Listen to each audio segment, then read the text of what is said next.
Hi, welcome to the Israel First television program from our studios in Jerusalem. Great to be with you this week. I'm Martin Blackham. I'm with my wife Nathalie Blackham, and we're bringing you the news. We're bringing you teaching from a Hebraic perspective and also a prophetic element as to the time that we're living in, because we are in the days before the return of Messiah, and this is where it's all going to happen. This is the city of Jerusalem, and it's the place where the stairway to heaven went from. It's the place where Jesus ascended from, and it's going to be the place where he returns on the Mount of Olives. So we are living in these last days, and it's very exciting. I know, and where Abraham also was ready to give his unique son Isaac, is at this place too. So this is all where it's happening. So this is why the news is so important. Now, in the news in Israel, we of course are still in the war. I say of course, you may not appreciate that, but the Gaza war is still continuing as we've come into the studio. We don't have yet a full-blown war in the north of Israel, but we do have skirmishes with Hezbollah in the north and rocket attacks. So there are things still going on in the north and of course in the south, and terrorism as well. So all of this is going on as we've come into the studio this week. Now, because of the war, because of the attacks that have been taking place against targets of Israel in Iran, things have been tough for the economy. Now, the Times of Israel reported that layoffs resume as Israeli high-tech industry struggles to thrive in dark times. Now, the high-tech industry is a very important part of the economy of Israel. Tourism, which has been devastated, and high-tech, these are the famous parts of Israeli industry. If you talk to any Israeli, you know, they're either in tourism or high-tech, or they were. But because of the war, things are desperately bad in both sectors. High-tech companies have been laying off employees recently. Some 200 employees were fired each week, unbelievably, over the month of June 2024 in Israel. Now, the problem is that once they lose their work, it's not so easy to find other work because of the war.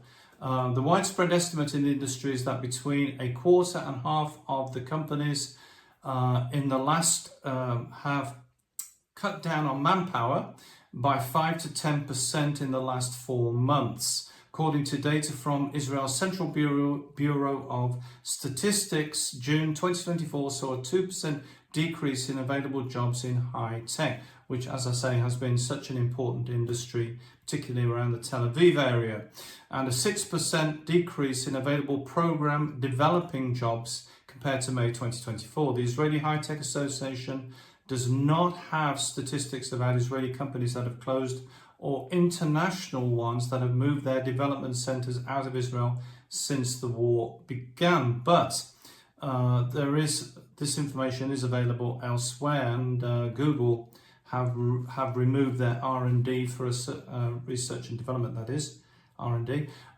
They've moved one of their research and development departments out of Israel, and maybe I'll get onto that in a minute. Companies that publicly move their development centers out of Israel before the war include Alibaba, the sales like Amazon in China, Electronic Arts, Assyrian, Dropbox being the place where you send your files, Cumming, Four Scout, and Ford Bright Machines and Chegg exited after the war was underway. Many of the companies moved a portion of their development outside of Israel and have asked their employees to move out as well, the Israelis, though naturally many of them have chosen not to emigrate. Entrepreneur Tal Shim, founder, partner and CEO of programming and cloud service company Well Done, told the Times of Israel in February that the industry was in crisis. Now, she says, at this stage, in the summer, the situation is very bad. In the last 4 months, there have been expansive cuts to the workforce. Only a few days ago, they announced, for instance, that Intel, the big American computer company, and Amdocs are laying off employees. There is no doubt that this is an Israeli problem in Israel.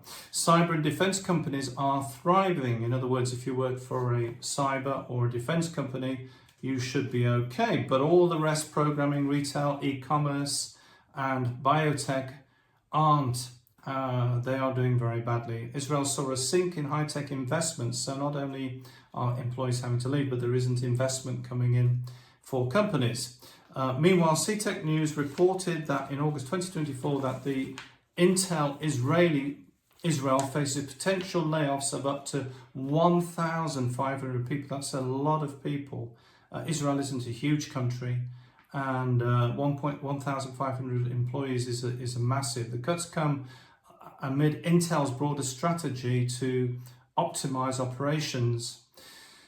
This is what they say. In the best case scenario, hundreds of employees at Intel will be laid off. In the worst case scenario, about 1,500 may lose their job. Former senior executives at the company have told Calculist.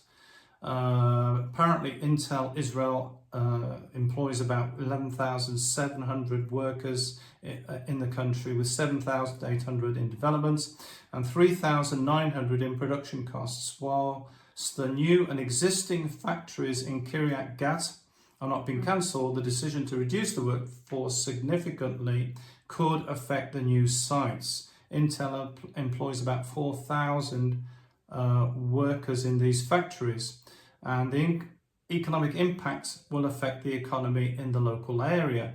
You see, a lot of it has a repercussion. If one person loses their job who was using a store or using the petrol station and they're not filling up with petrol, or they're not using the station, that can have it has a repercussion effect on the local economy. Now, there's a whole list. CTech have done a whole list of all the companies just in the last month or so, last month or two, that have been laying off employees, which includes Orcam, who we've talked to on the program, Amdocs, I've just mentioned, SolarEdge, Aqua, and Google in their biotech research and development section have moved the whole thing out of Israel. Cyberproof are laying off 7% of the workforce. The UST subsidiary is parting ways with 20 of 85 employees. Now, the thing is, this also has repercussions, because if so many people are unemployed, you can imagine that if you want to find new employment, you, instead of one person applying, two people applying for a job, there's 20 or 30 or 100, and suddenly it makes it very difficult to get re-employed. So this is, I appreciate, by the way, that many countries are having these issues. This is an IT issue in other countries, for example, in the United States, having problems in employment in high tech, but in Israel it is being felt very acutely now. At the same time, 1 in 10 Israeli hotels are on the brink, according to Ynet News, of going under, of disappearing. Is the Israel Hotels Association report for the first half of 2024 reveals occupancy rates among foreign tourists nosedived 81% year on year. Now, the hotels depend on high occupancy. That's how they make a profit. You know, if there's nobody staying there, they can't employ the staff, pay the bills, etc. And some of you may say, well, Martin, I thought there were evacuees staying in hotels. You're right, there were evacuees staying in hotels, and there still are. But we're talking about tourists, and we're talking about certain areas of the country as well, because not all the evacuees have been evacuated to, for example, the Galilee, or for example, next to Tel Aviv. Not everybody has been evacuated to these areas, and a lot of the tourist spots, particularly on the northern border, have been very badly affected. The hotels there, and the statistics are about 10%, Nathalie, of hotels in Israel are at risk of closing, and many others on the brink of financial collapse, according to the Israel Hotels Association. The report from the IHA highlights severe financial distress of the hotels in areas dependent on incoming tourism. I think we spoke on the last program about a hotel group that were just closing. They weren't even moving or renaming or going out of the country or trying something else. They were literally closing all the hotels. I think we spoke about that on the program last time. So this is really an issue in Israel. And just kind of finishing off on this issue regarding the war and its effect on the economy. Tel Aviv's once bustling Dizengoff area, the streets, the shopping centre, has become a victim of the war. After the war began in October, vendors say costs are up and sales are down. In other words, they still have to pay the same costs for the floor space, but they don't have as many customers. And they say no bailout on the horizon. People are trying to live like it's normal, but it's not. This is a very interesting kind of examination of the whole country, really. People are trying to live like it's normal, but it's not. This is really, if you wanted a kind of a very short thing about how it is in Israel at the moment. Known as one of the Tel Aviv's busiest streets, Dizengoff has grown eerily quiet after stores have closed down, and pedestrians can't help but take notice of the rows of shuttered doors, empty windows, barren shelves and out of business signs. The once packed restaurants lining the main mall are now at their best half empty, even at peak times, during which is typically the height of the tourist season. I didn't realise, but a lot of the stores and restaurants in Tel Aviv depend on tourists for their business. During what is typically the height of the tourist season, when storefronts should be crowded with people shopping and eating, small business owners are worried. The tourists are not coming, and that's another, and I think we spoke about that on the last program, about the effect on the tourism industry of the war in Israel. The tourists are not coming, and the Israeli people don't have money to buy anything because they don't know what is going to happen tomorrow. This is catastrophic. Recently I was in a store and talking to the owner, and we were saying about everything that was happening at the moment and people buying things in case there's no power or no water, emergency provisions, and it even if you try to ignore it and try to live like it's not happening, you're still affected by all these things. And the vendor said this is catastrophic.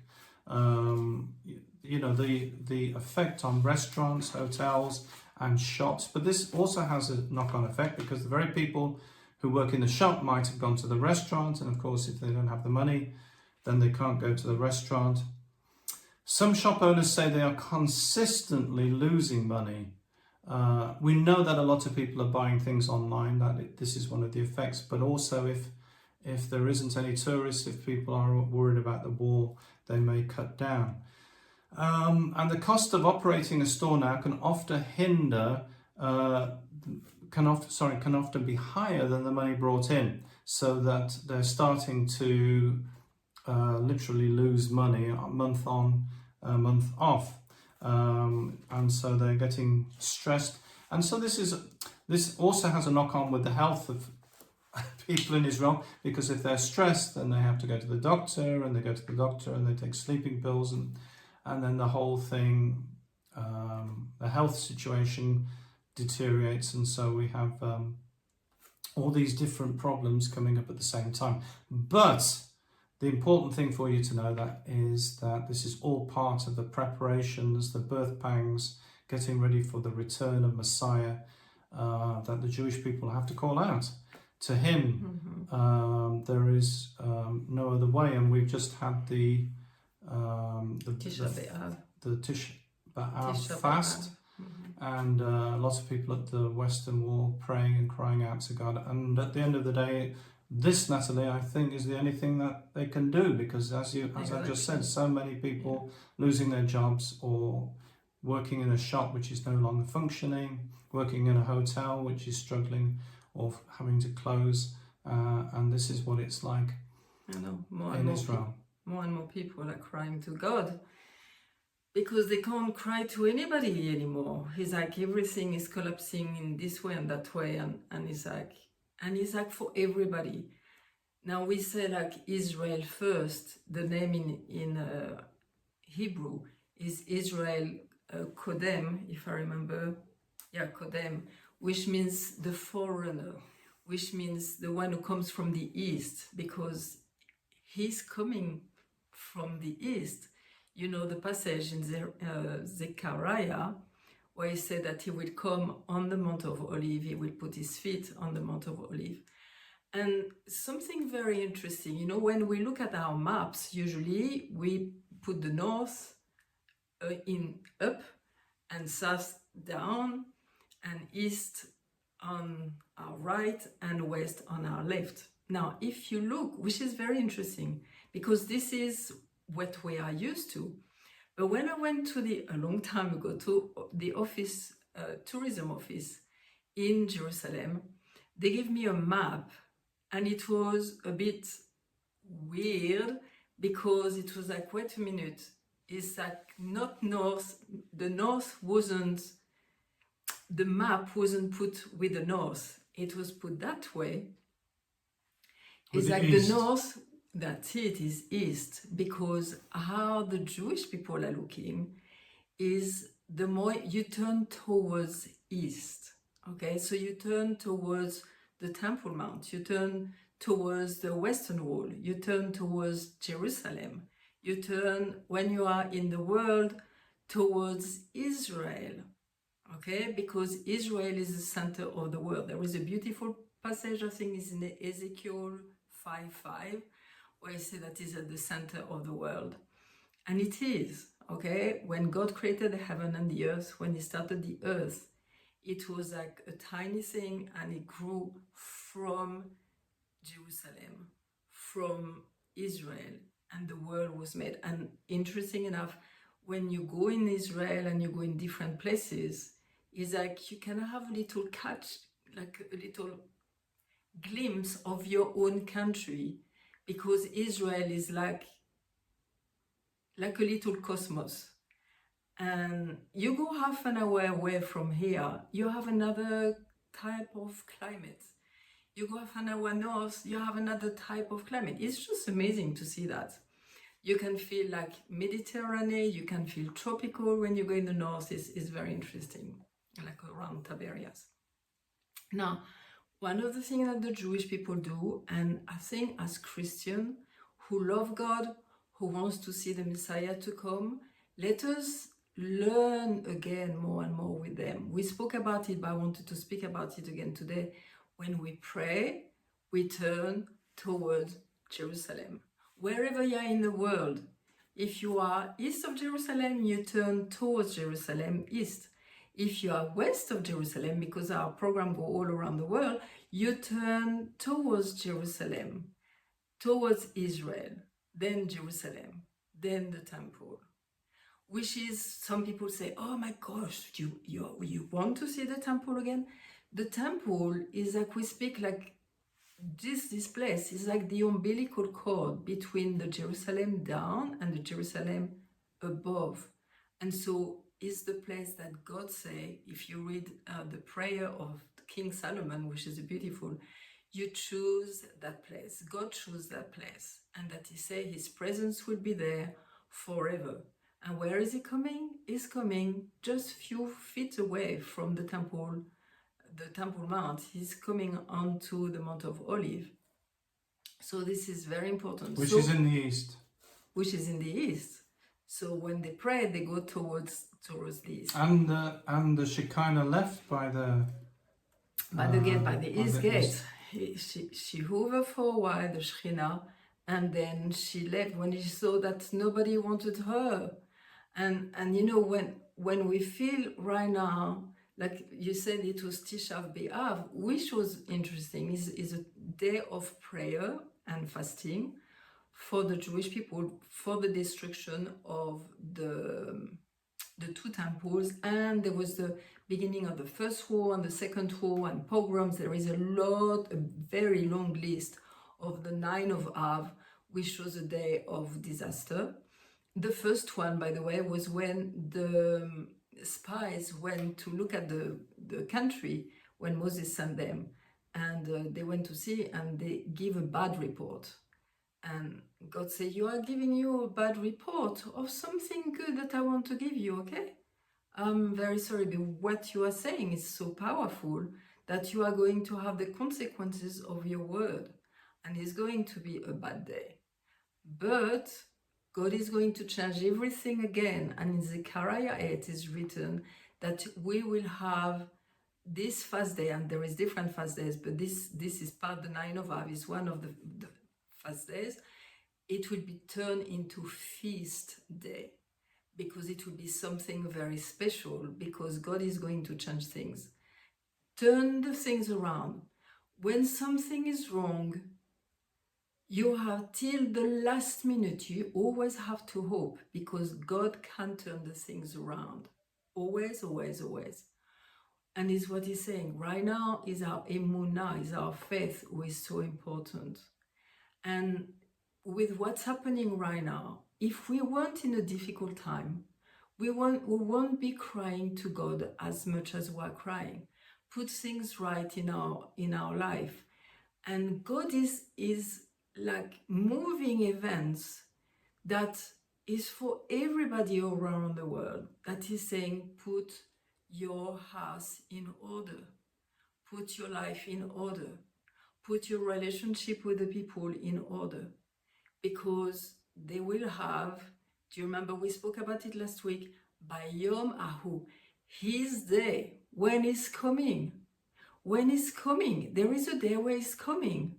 And I tell you, it's like all of what's happening right now, it's preparation. And for the first time for Tisha B'Av this year, and I spoke with one of my friends, she said she felt the same. She said, it's been a very special day. It's been like never before. It's like we are in the last of the last preparation. And it's like a woman again in labor. It's like you are in pain, but you know that the child is coming. So you can rejoice, but you are such in pain that it's very hard to rejoice.